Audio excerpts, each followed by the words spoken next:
नमस्कार दोस्तों, लालटेन स्टडी में आपका स्वागत है। जैसा कि पिछली वीडियो में हमने एमपीपीएससी प्रीलिम्स 2025 के पेपर के 20 क्वेश्चन लगाए थे, जिनमें मैंने प्रयास किया था कि आपको किस तरीके से क्वेश्चन लगाना है और क्या क्या ध्यान रखना है और क्या क्या हमको नोट डाउन भी करना है। आज हम उसी सीरीज को आगे बढ़ाते हुए इसका पार्ट 2 पढ़ने जा रहे हैं। प्रश्न नंबर 21 से शुरुआत करेंगे। तो सबसे पहले हम लेंगे प्रश्न नंबर 21 में। तो ये कौन सा एक गैर लाभकारी संगठन है जो भारत में रोबोटिक्स और ऑटोमेशन में मानक स्थापित करने के लिए शीर्ष निकाय है। तो एक एनजीओ के बारे में पूछा गया है ना। तो इसके बारे में साइंस एंड टेक वाले, कंप्यूटर वाले अलग से ही बनाएंगे, फिर भी हम आंसर देख लेते हैं। इसका आंसर है all India council of for robotics and automation. ये है स्थापना 2015 में। यह एक स्वायत्त एनजीओ है। इसके बारे में आप पढ़ लेना, सोर्स इसका नीति आयोग की वेबसाइट की है। नेक्स्ट क्वेश्चन की तरफ जाएंगे। तो एक मैलवेयर जो एक वैध सॉफ्टवेयर की तरह दिखता है और एक बार जब है उपयोगकर्ता को बहलाकर इसे इंस्टॉल करवा देता है तो यह काफ़ी हद तक वायरस और वर्म की तरह काम करता है और नुकसान करते हैं। तो इस चीज़ को क्या कहते हैं? इसका मतलब ये है, इसमें जितना मुझे आएगा मैं कंप्यूटर की भी क्वेश्चन बताता जाऊंगा। ये क्या है कि एक बार जब उपयोगकर्ता को बहला कर, मतलब हमको कोई गलत तरीके से, कि किसी भी तरीके से बहला फुसला कर हमारे कंप्यूटर, हमारे लैपटॉप या कोई डिवाइस में एंटर मार दे, फिर उसके बाद में वो क्या करेगा, वायरस और वर्म की तरह काम करे, तो उसको क्या कहते हैं? ठीक है, तो इसमें क्या आंसर है, इसमें हम देखेंगे। तो इसमें ट्रोजन एक आंसर है। ट्रोजन एक प्रकार का मालवेयर है, यह वायरस या वर्म की तरह यह काम करता है। ट्रोजन हॉर्स की एक पौराणिक कथाएं हैं, तो उनसे कहीं से लिया है। ये प्रसिद्ध ट्रोजन्स हैं, तो जैसे जीएस, स्पाई और कॉन्फ्रिकर। तो अब इसमें हम देखें तो आपको किस तरीके से इसमें भी देखना है। तो इसमें आप ये देखें कि ये क्या होता है, कॉलीगर क्या होता है, रैनसमवेयर क्या होता है, ट्रोजन क्या होता है, स्पाईवेयर क्या होता है। तो मुझे बहुत ज़्यादा इसमें नॉलेज नहीं है, पर फिर भी मैं ट्राई करूँ तो एक कॉलीगर होता है कि सॉफ्टवेयर या हार्डवेयर जो सीपी कंप्यूटर या डिवाइस में की स्ट्रोक करके पासवर्ड या हम जो भी एंटर करते हैं उसको रिकॉर्ड कर लेता है, मैसेज रिकॉर्ड कर लेता है। तो ये भी एक वायरस की तरह काम करता है। ठीक है, अब हम देखेंगे रैनसमवेयर क्या होता है। तो रैनसमवेयर क्या होता है कि रैनसन मतलब होता है फिरौती। ये शब्द काय से बना है? रैनसन से। इसका मतलब होता है फिरौती। तो ये क्या करता है कि एक तरीके का ये भी मालवेयर है, डाटा को लॉक कर देता है कि हमने कोई सॉफ्टवेयर या कोई ऐसी डिवाइस में कुछ आ गया, अब वो हैकर वहाँ बैठा है, वो लॉक कर देगा हमारा डेटा, फिर हमको वो फाइल या जो भी हमारा डेटा हो उसको लॉक अनलॉक करने के लिए पैसे मांगता है। तो ये हो गया है ना। दूसरा ट्रोजन यही है, हमने पढ़ा था स्पाईवेयर। तो स्पाईवेयर भी क्या है, एक धोखे से एंट्री करता है। ये भी वायरस ही है, मालवेयर ही है एक, और एंट्री करता है और फिर क्या करता है, अंदर की चीज़ों को डैमेज करता है। तो लगभग लगभग ये थोड़े छोटे छोटे अंतर होते हैं। जैसे इस पहले स्पैम पूछा जाता था, कई बार पूछा गया स्पैम क्या होता है, हैकर क्या होता है, वाइट हैट हैकर क्या होता है। तो ये सारी चीज़ें पूछी गई हैं यहाँ से, मतलब कि ये टॉपिक से प्रश्न बनते हैं। तो बस मैं यही कहूँगा कि इस टॉपिक को भी इग्नोर ना करें और इस तरीके से इसको पढ़ें। नेक्स्ट क्वेश्चन हम जाते हैं। तो आता है कि भारतीय संविधान के किस अनुच्छेद के अंतर्गत राष्ट्रपति राज्य विशेष के लिए अनुसूचित जनजाति समुदायों के लिए लोक अधिसूचना जारी करते हैं। अब इसमें देखो, इसमें हमको क्या ध्यान रखना है कि राष्ट्रपति किसके लिए? अनुसूचित जनजाति के लिए। संभवतः हो सकता है एसटी एससी एक्ट हुआ करते थे उस समय भी, उस समय में कभी पूछा गया और ये रिपीट हुआ एक क्वेश्चन हो। तो इसको पढ़ लीजिए, फिर इसका उत्तर आप लगाइए। अब इसको भी मैं वही बताऊंगा कि इसको आपको इस तरीके से पढ़ना चाहिए कि एक तो 4 ऑप्शन दिख रहे हैं, तो उनके बारे में भी आप पढ़ लो कि कौन कौन से में क्या क्या है। आप आपके मन में एक आंसर देख लीजिए कि ये आंसर हो सकता है। ठीक है, तो सबसे पहले अगर हम देखेंगे कि तो 340 में क्या है, सामाजिक वैज्ञानिक, सामाजिक और शैक्षणिक तरीके से जो पिछड़े लोग हैं उनके लिए राष्ट्रपति आयोग बना सकता है। तो जैसे आपने सुना होगा काका कालेलकर आयोग, मंडल आयोग, है ना, तो ये इसमें आएंगे। 340 में। आयोग किसके लिए? सामाजिक और शैक्षणिक रूप से पिछड़े लोगों के लिए राष्ट्रपति के पास एक पावर होती है कि वो आयोग गठित कर दे। फिर आपको मैंने जो दो आयोग बताए हैं उनको पढ़ लेना, उनकी रिपोर्ट वगैरह भी देख लेना कि इनने रिपोर्ट कब क्या प्रस्तुत की है। तो ये आप तो इस तरीके से पहला अनुच्छेद पढ़ेगा। अब आप पढ़ोगे कि 349 में क्या है। तो 349 में क्या है? आपकी भाषाओं से संबंधित है, भाग 17 इससे संबंधित है, तो इसको पूरा पढ़ लेना। इससे संबंधित कोई भी कानून वगैरह संसद में अगर बनाना हो तो पहले राष्ट्रपति की स्वीकृति लेनी पड़ती है, तो ये पढ़ लेना। फिर 342 जो एसटी जो क्वेश्चन है 342 है इसमें, और फिर 338 तो आपका 338 भी कैसे संबंधित है? आपकी भाषा से संबंधित है, लेकिन ये क्या है? ये कहता है, ये इम्पोर्टेंट है, ये अभी आजकल चलता भी है। हाई कोर्ट और सुप्रीम कोर्ट के जो ऑर्डर्स होते हैं या जो कार्रवाई होती है तो लोग बोलते हैं कि इंग्लिश में ही होती है, तो इंग्लिश में होती है, इसी आर्टिकल में लिखा है ऐसा।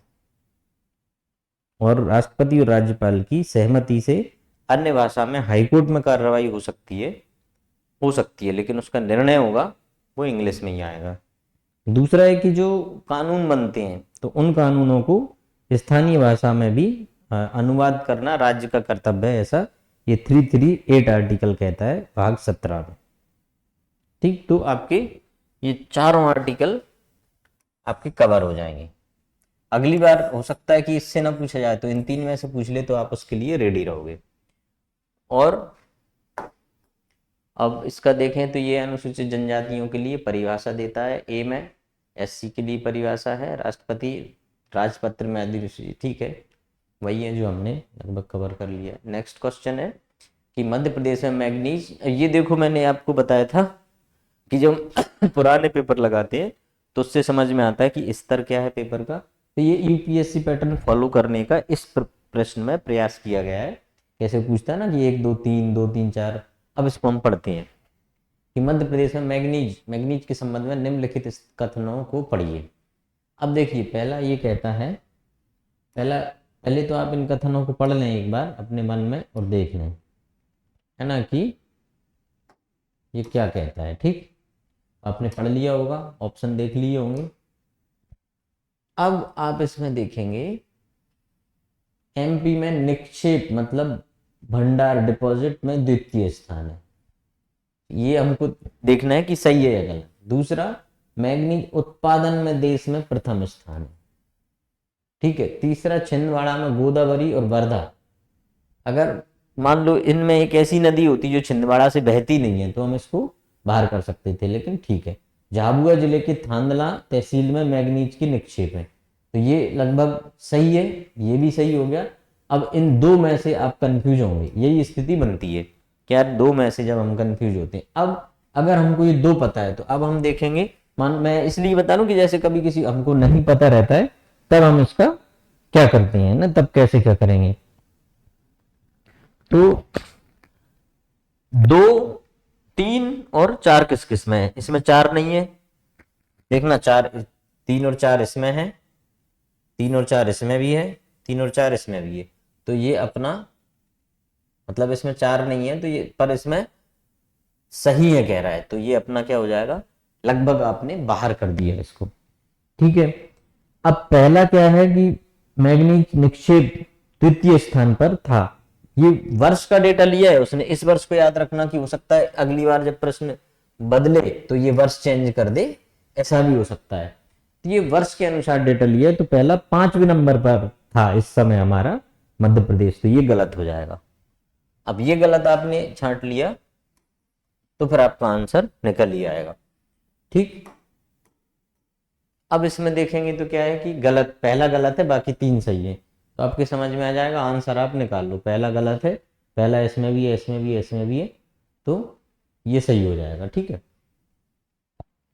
अब अगर हम बात करें तो इसमें ठीक है, यही का है, भारत के राष्ट्रपति पर महाभियोग निम्नलिखित में से किस आधार पर लगाए? बहुत अच्छा प्रश्न है, यहाँ से प्रश्न बनते ही बनते हैं, आप ये मान के चलिए कि यहाँ से प्रश्न बनना ही तय है, बनते ही हैं। इस ये आर्टिकल आपका है 61 राष्ट्रपति से प्रश्न बनते हैं, तो एक ही वो चीज है जिस पे राष्ट्रपति पे महाभियोग लगता है, तो लगभग लोगों को हमको पता है कि भारत का संविधान का उल्लंघन करना।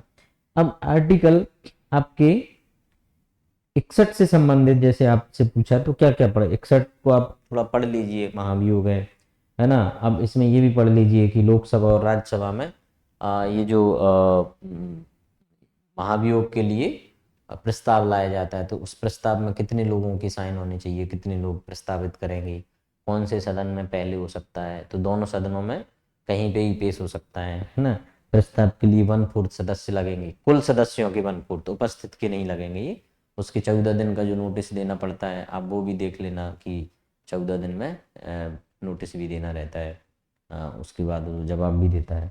अब अगर उसको पक्ष रखने का मौका है तो वो किसी व्यक्ति, वकील या एडवोकेट या अटॉर्नी जनरल को अपना पक्ष रखने के लिए उसका उपयोग कर सकता है। अब दूसरा अर्ध न्यायिक प्रणाली है ये महाभियोग, है ना। आर्टिकल आपको बता ही दिया। दोनों एक अलग अलग दोनों सदनों में ये आपका 2/3 विशेष बहुमत से महाभियोग पारित होगा, तो उसको समझ लिया जाएगा कि महाभियोग सक्सेसफुल हो गया है। ठीक, अब इसमें हम नेक्स्ट की तरफ बढ़ते हैं। तो ये इंपॉर्टेंट क्वेश्चन है, पॉलिटी का है, और डिटेल में ही बता सकता हूँ लेकिन समय कम है, तो ये यही दिया है इसमें। संविधान का उल्लंघन, किसी भी सदन में 1/4 की सदस्यों की सूचना की जगह क्या है, इतने सदस्य प्रस्तावक होंगे, है ना।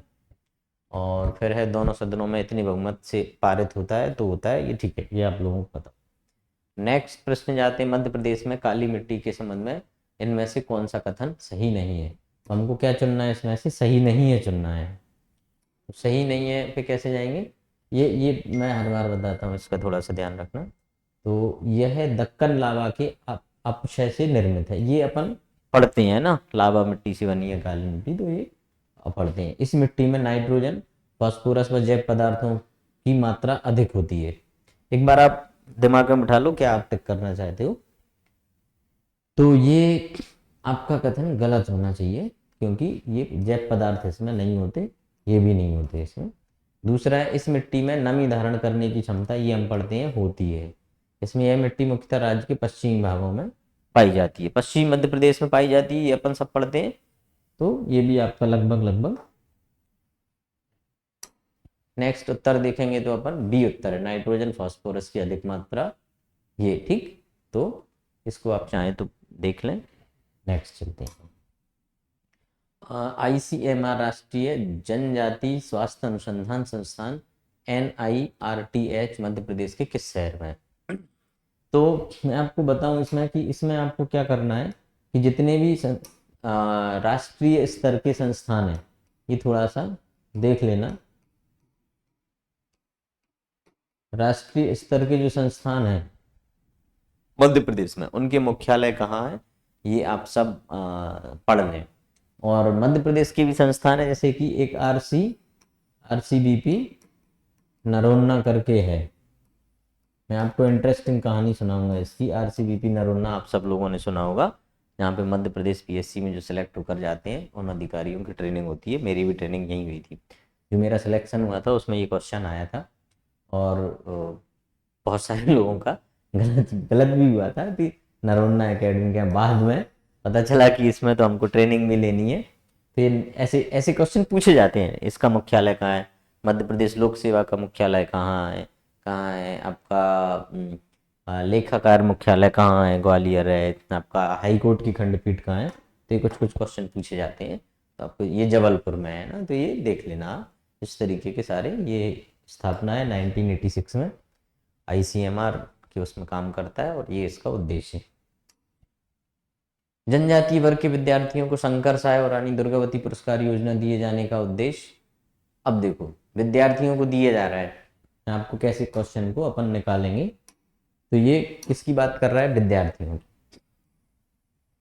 मान लो कि हमको कुछ नहीं आता इसके बारे में, तो अध्ययन के लिए हो सकता है यार। और ये पुरस्कार की बात कर रहा है, तो आवास योजना है, वो पुरस्कार नहीं, वो एक योजना के। तो हम इसको 50-50 में रखेंगे। 10वीं और 12वीं की परीक्षा में मेधावी स्थान पाने वाले विद्यार्थी प्रोत्साहित करने हेतु पुरस्कार दे सकते हैं। पुरस्कार काय के लिए दिया जाता है? एक जो वैल्यूज होती हैं, सामाजिक वैल्यूज, ये मुझे अगर नहीं पता है तो हम इस तरीके से कभी जाएंगे। सामाजिक वैल्यूज होती है, उसमें दो है कि कोई भी हमको समाज में अच्छा काम करने के लिए पुरस्कृत करके हम उसको प्रोत्साहित करते हैं, और कोई बुरा काम कर रहा है तो उसको दंड दे के हतोत्साहित करेंगे, बुरा काम ना करे। मान लो कि हमारी समाज में किसी को गाली देना गलत बात है, तो जब कोई गाली देता है तो माँ बाप थप्पड़ मार देंगे या डांट देंगे, तो वे दंडित हो गया। लेकिन अगर वो संस्कारी है, पैर छू रहा है, तो हम उसको प्रोत्साहन के लिए पुरस्कृत करते हैं कि कितना बढ़िया बच्चा है, उसको अच्छी अच्छी बातें बोलते हैं। तो पुरस्कार और प्रोत्साहन मैच कर रहा है। अभी 100% सही है या नहीं है अपन देखेंगे। पर तकनीकी शिक्षा में प्रोत्साहन, इसमें ही प्रोत्साहन की बात कर रहा है। अब एक चीज और है, ये जनजातीय इनकी बात कर रहे हैं, तो यह तकनीकी शिक्षा है, संभावना है, लेकिन थोड़ा सा राष्ट्रीय प्रदेश परीक्षाओं में सफल विद्यार्थियों को प्रोत्साहित, यहाँ भी प्रोत्साहित, तो अभी लगभग लगभग हम इसको बाहर करने की कंडीशन में। अब ये मैं उस स्थिति में बताऊंगा जब आपको तुक्का लगाना होगा। तो अब हम इसका उत्तर देखते हैं। इसका उत्तर क्या है? 10वीं और 12वीं में मेधावी प्रोत्साहन, नाम ये है पुरस्कार का। जनजातीय वर्ग के मेधावी छात्रों को है प्रतिवर्ष इतने इतने रुपए मिलते हैं, तो मुख्य यही है। अब इसमें अगर हम बात करें तो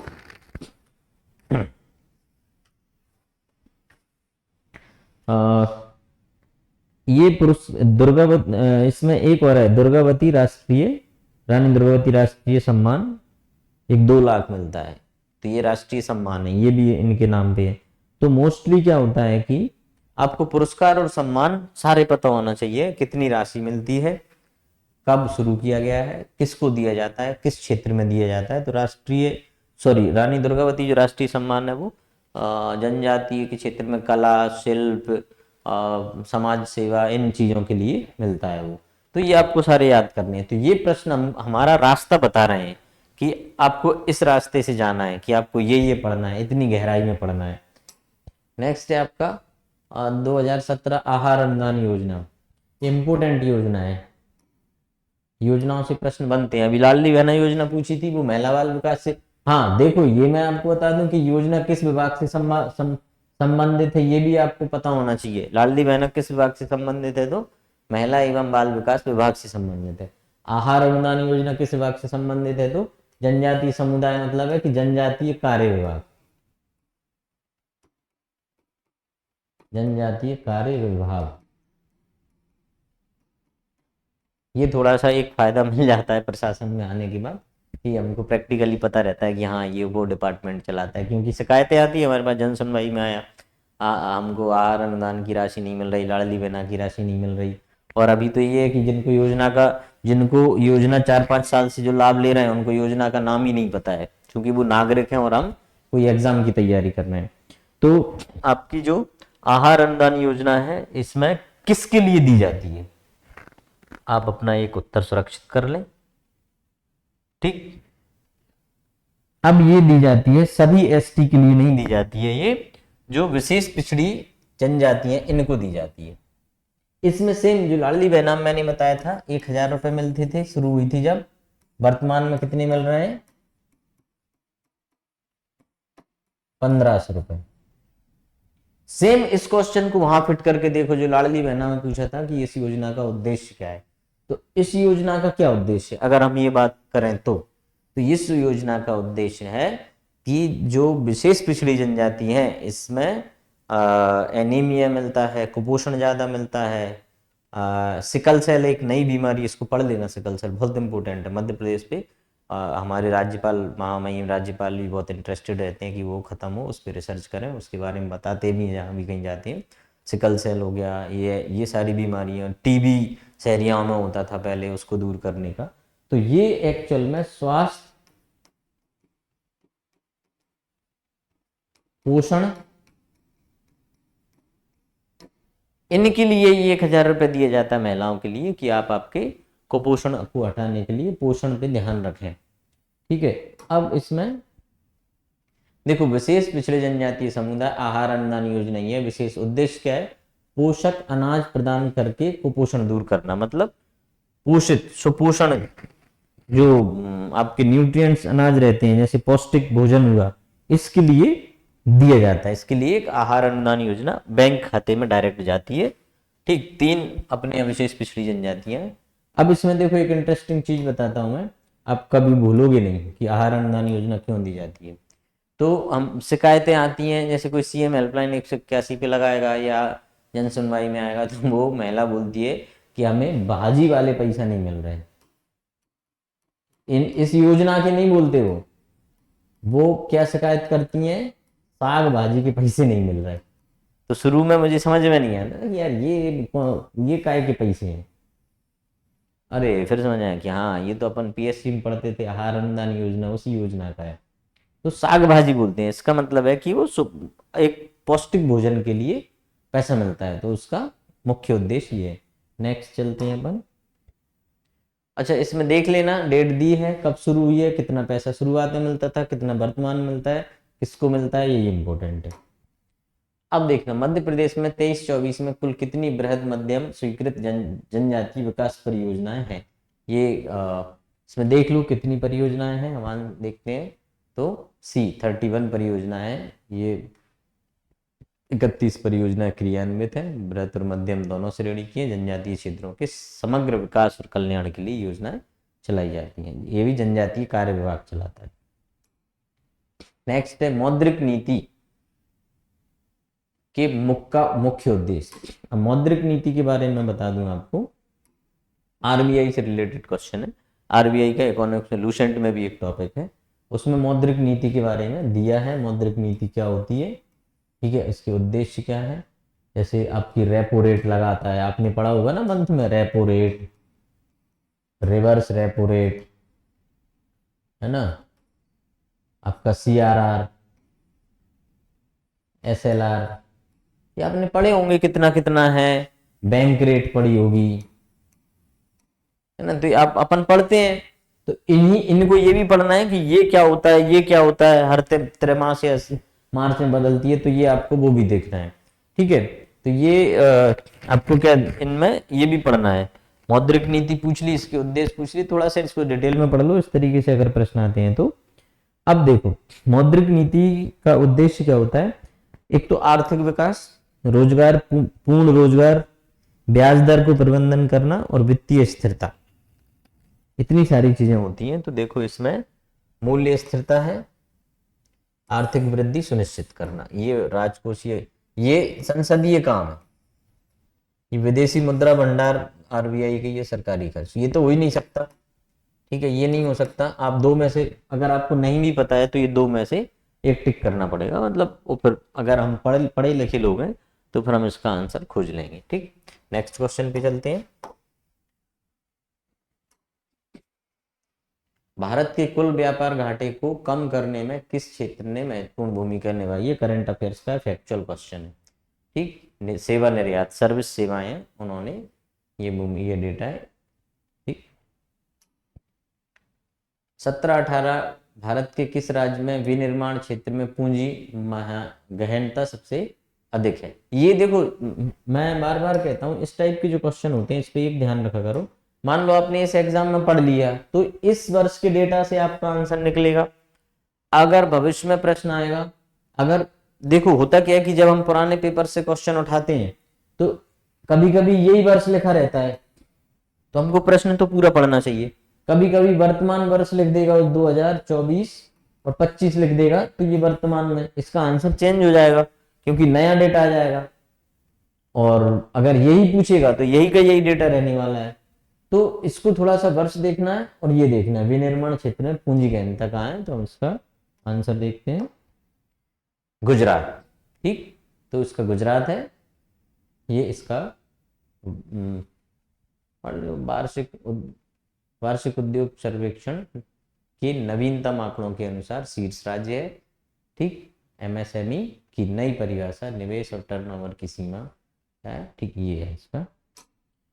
नेक्स्ट, भारत किन कृषि उत्पादों में सबसे बड़ा उत्पादक है। ये भी प्रश्न क्या है, बदल सकता है ना आपका। जैसे ही मान लो अभी ये पिछले साल का प्रश्न है, अब हो सकता है कि ये बदल जाए प्रश्न। अभी 2024-25 में अगर आ गया, बदलने की संभावना है, आंसर बदलने की, और पहले कभी पूछा हो तो भी बदलने की संभावना है। तो इसमें दूध, दालें और मसाले, ठीक, दूध में हम नंबर 1 रहते हैं, दालों में रहते हैं। ये आप कृषि, देखो एक चीज मैं यहां बताना चाहूंगा, इस प्रश्न से एक सीख लेनी चाहिए कि कृषि उत्पाद, खनिज, ठीक है, इनमें भारत कौन कौन सी चीजों में पहले नंबर पे है, कौन से दूसरे नंबर पे है, किन किन चीजों में चाइना लीड कर रहा है और हम दूसरे नंबर पे हैं, वो प्रश्न बनने की ज्यादा संभावनाएं होती हैं। तो इस तरीके की भारत से रिलेटेड और सेम एमपी से रिलेटेड हमको पढ़ना चाहिए कि हम एमपी किन किन चीजों में नंबर 1 पे है। जैसे कि अगर वर्तमान में बात करें तो मसालों में नंबर 1 है, डेयरी उत्पाद में नंबर 1 पे हम, कपास में नंबर 1 है, दाल में नंबर 1 है ना। सेम चीज ऊर्जा भी आपको पढ़ लेना चाहिए। ऊर्जा, सौर ऊर्जा में क्या है हमारा, परमाणु ऊर्जा में क्या है ना, बाकी पवन ऊर्जा में क्या है। तो ये मध्य प्रदेश को लेके और भारत को लेके हमको ये नंबर पता होना चाहिए कि हमारी किस रैंक है। मोस्टली बता रहा हूँ फर्स्ट सेकंड पे अगर हम हैं तो मोस्टली चांसेज है चाइना हमको लीड कर रहा है, मोस्ट प्रोबेबल है, वहां से पूछा जा सकता है। तो इस तरीके से हमको देखना है। तो इसी तरीके से आपको आगे भी क्वेश्चन पढ़ने हैं। नेक्स्ट अगर अपन बात करें तो 2011 की जनगणना, ये मैं पहले ही बता चुका हूं पिछले वीडियो में कि जनगणना से 2 या 3 4 क्वेश्चन लिए जाते हैं। एक कल किया था अपन ने, एक आज फिर आ गया। तो जनगणना बहुत इंपॉर्टेंट है, तो इसका सिर्फ आंसर बताएंगे, सिंगरौली आंसर है। नेक्स्ट चलते हैं, जनसंख्या, क्योंकि आपको पढ़ना ही पढ़ना है पूरा, बहुत इंपॉर्टेंट है। नेक्स्ट है आपका एसडीजी। इसमें थोड़ा सा मैं डिटेल बताना चाहूंगा, ये क्यों पूछा होगा समझने की कोशिश करते हैं। एसडीजी इंडिया, ये एक रिपोर्ट आती है, आंसर पे आएंगे। अब ये रिपोर्ट कौन जारी करता है, तो नीति आयोग। नीति आयोग से जो एस्पिरेंट आकांक्षी ब्लॉक की भी संख्या देख लेना आप, मध्य प्रदेश में कितने हैं, जिले कितने हैं मध्य प्रदेश में, पूरे भारत में कितने हैं, पूरे भारत में कितने ब्लॉक हैं, ये थोड़ा नीति आयोग के आकांक्षी ब्लॉक और आकांक्षी जिले, चूंकि इसमें नीति आयोग स्पेशली हेल्प करता है। जो गुना जिला है जहाँ पे मैं हूँ वो उसमें शामिल है, तो अच्छा खासा इसमें बजट आता है अलग अलग विभागों को काम करने के लिए। ब्लॉक में भी आता है, ब्लॉक में अलग से बजट आता है। तो ये इंडेक्स कौन जारी कर रहा है अपने यहाँ, नीति आयोग। ठीक, एक क्वेश्चन अपना हो गया। एसडीजी क्या है, सस्टेनेबल डेवलपमेंट गोल। ये एक थोड़ा सा डिटेल में जाओगे तो 2015 में हम उस समय चूंकि पढ़ते, पेरिस सम्मेलन हुआ था एक, इसमें कुछ गोल निर्धारित किए थे, शायद एसडीजी संख्या होगी 17, विशिष्ट गोल हैं कुछ 169, ऐसे कुछ गोल निर्धारण किए थे पूरे विश्व ने। उसमें इनको पूरा करने का उद्देश्य कब तक है, टाइम पीरियड लिया है 2030 तक। ठीक है, 2030 तक हम इनको पूरा करेंगे। भारत के भी इसमें कुछ कुछ हैं, तो वो भी आपको पढ़ना पड़ेगा। तो एसडीजी को आप थोड़ा डिटेल पढ़ लेना। ये 2020 से लागू है, क्योंकि 2020 तक क्योटो प्रोटोकॉल था। क्योटो प्रोटोकॉल की जो शर्तें होंगी वो चल रही थी। अब इसमें यह है कि आप इससे ये पढ़ना है आपको, पृथ्वी सम्मेलन पृथ्वी सम्मेलन, जितने क्योटो प्रोटोकॉल, मॉन्ट्रियल प्रोटोकॉल, ऐसे जितने भी पर्यावरण को लेकर या जितने भी सस्टेनेबल डेवलपमेंट को लेकर सम्मेलन हुए, वो हमेशा आपको पढ़ना चाहिए। ठीक, तो अब इसमें क्या पूछ रहा है, मध्य प्रदेश की स्कोर कितना था मध्य प्रदेश का, तो अपन देख लेते हैं। मध्य प्रदेश का स्कोर 56 था। ठीक, तो ये आपको इसी तरीके से पढ़ना है। और कौन सी रैंक थी ये भी देख लो आप कि भाई मध्य प्रदेश की रैंक कौन सी है। तो फिर उसके बाद अगर हम बात करें तो नेक्स्ट प्रश्न बनता है हमारा, राष्ट्रीय पृथ्वी विज्ञान अध्ययन केंद्र। ये वही राष्ट्रीय जो संस्थान है उनके केंद्रों से संबंधित प्रश्न है। तो इनसे संबंधित आप ये भी पढ़ लें कि इनकी स्थापना और पढ़ना है इनकी कि कब कब स्थापना हुई है। इसका डिटेल देख लेते हैं। इसका डिटेल है केरल है, ठीक, national centre for earth science studies Thiruvananthapuram, शहर का नाम पूछेंगे तो तिरुवनंतपुरम है, ठीक, और स्टेट है तो केरला है। स्थापना इसने दे दी है 1973, ठीक है। नेक्स्ट पढ़ते हैं। तो ये है उद्यम क्रांति योजना, अच्छा प्रश्न है, ये योजनाओं से रिलेटेड प्रश्न है, ठीक है। उद्यम क्रांति योजना का मुख्य उद्देश्य क्या है, ठीक, तो इसको इसको आप देख लें मन में कि आप क्या आंसर लगाना चाह रहे हैं, ठीक है। तो उद्यम क्रांति रोजगार से संबंधित योजना है, लेकिन देखो एमएसएमई भी इंटरप्रेन्योर के लिए, स्टार्टअप भी इंटरप्रेन्योर के, उद्यमियों के लिए मुफ्त प्रशिक्षण भी है। तो ये इसका अपन आंसर देखेंगे तो गारंटी रहित ऋण, इसका बी आंसर है।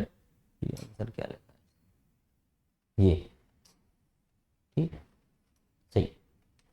उद्यम क्रांति योजना स्वरोजगार के लिए गारंटी ऋण उपलब्ध कराता है, 10 लाख तक का ऋण दे सकता है। नेक्स्ट अपन चलते हैं। मध्य प्रदेश सरकार 2023-24 में मध्य प्रदेश सरकार के कुल व्यय बजट का कितना प्रतिशत शिक्षा के क्षेत्र, बहुत बढ़िया प्रश्न है, ऐसे प्रश्न आने भी चाहिए। तो ये क्या है कि मध्य प्रदेश के कुल व्यय बजट का कितना प्रतिशत शिक्षा में, देखो बढ़िया प्रश्न पूछा है। ये भारत के बजट पे लागू कर दो, अभी आएगा मार्च में, अप्रैल में अपना एग्जाम है तो उस पर भी लागू कर दो। करंट का प्रश्न है, समसामयिकी, इकोनॉमिक्स भी है। इकोनॉमिक्स मोस्टली करंट आता है, तो करंट में जब भी बजट पारित हो तो उसको हमको पढ़ना ही पड़ता है अच्छे से, वहां से 1-2 क्वेश्चन बनते हैं, ठीक। इसका आंसर देखेंगे तो 18% था, अच्छा खासा बढ़ा दिया है। इसी को स्वास्थ्य पे डिपेंड देख लो कि स्वास्थ्य पे कितना बजट खर्च कर रहे हैं हम, महिलाओं की स्थिति पे कितना कर रहे हैं, एजुकेशन पे कितना कर रहे हैं, टेक्निकल एजुकेशन पे कितना कर रहे हैं। तो ये मुख्य मुख्य चीजें उन पे हमको देख लेना चाहिए। नेक्स्ट है आपका, नेक्स्ट और अंतिम प्रश्न, 2023-24 में मध्य प्रदेश में सबसे अधिक उत्पादन वाली सब्जी कौन सी है, बढ़िया प्रश्न, ठीक है। ये ऐसा प्रश्न पूछा जा चुका है एक बार, सब्जी कौन सी है, ठीक, आप अपना आंसर देख लें। तो इसमें आलू सबसे ज्यादा है, ठीक।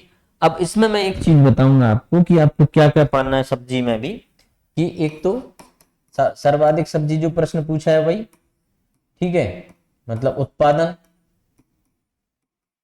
एक चीज, एक सब्जी खाद्य में भी जो जीआई टैग मिलते हैं वो जिले देख लेना, जैसे एक चावल है आपका और कुछ फसलें हैं।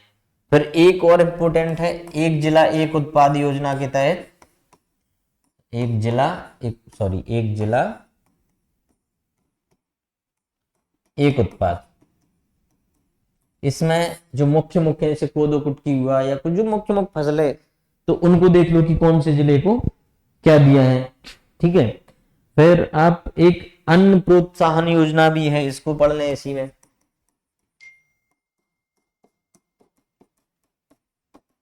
अन्न प्रोत्साहन योजना, इसको भी पढ़ना है इसी में। तो अपने ये 40 प्रश्न, 40 तक हम पहुंच गए। नेक्स्ट वीडियो में फिर हम अगले 20-25 प्रश्नों के साथ फिर मिलेंगे।